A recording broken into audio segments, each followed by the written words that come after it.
To a story that's sparking debate around the country when it comes to wedding etiquette. A Minnesota couple missed a relative's wedding because their babysitter fell through at the last minute. Then they received a bill for $75 from the bride and groom. The bill was for the fish, dinner, and service fee. Here's what the woman that got billed had to say. Well, I had thought about maybe we should just bring the kids with, but you know, the invitation had said no children, please. My reaction was just shock, and I just had to laugh because I thought it was absurd. That woman posted the bill on social media and got a response from a lot of people. Most people said the bride and groom were wrong to bill her, but others said the woman should pay the bill because weddings are expensive.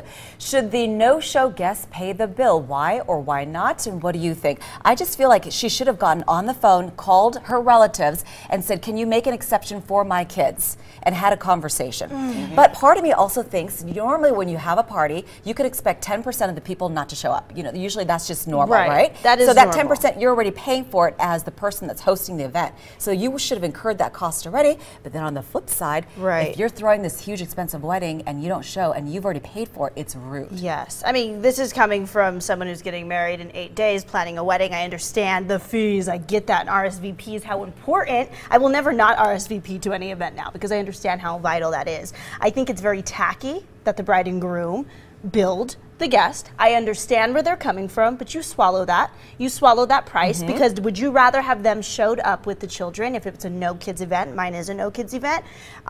No, you don't want that. You have a certain vision and a certain layout. So I'm glad they didn't show up with the kids. Not that they don't love the kids. It's just sort of one of those deadlines or those restrictions.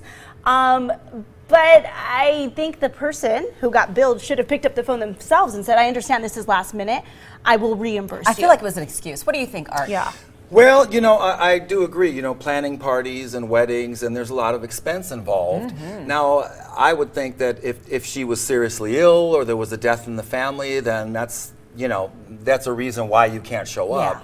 But if at the last minute you can't get a babysitter, you should have worked that out ahead of time. You should have, You know about these weddings well in advance. Yeah. Let the husband take care of the kids and go to the party yourself. At least one person So I can understand the bride and groom being a little upset and wanting somebody to pay for that, and it maybe could have been avoided had they worked it out, like you said, with a phone call or some sort of contact to, well, okay, we can't make it, here's the reason why, now what are we going to do? Or it worked it out ahead of time rather than slapping someone. I'm just glad they didn't call the bride. You shouldn't call the bride nor the groom or any close family on the day of. Well, what do you think? Share your thoughts on our Valley View Live Facebook page or find us on Twitter or Instagram. That is right. And last night I had the honor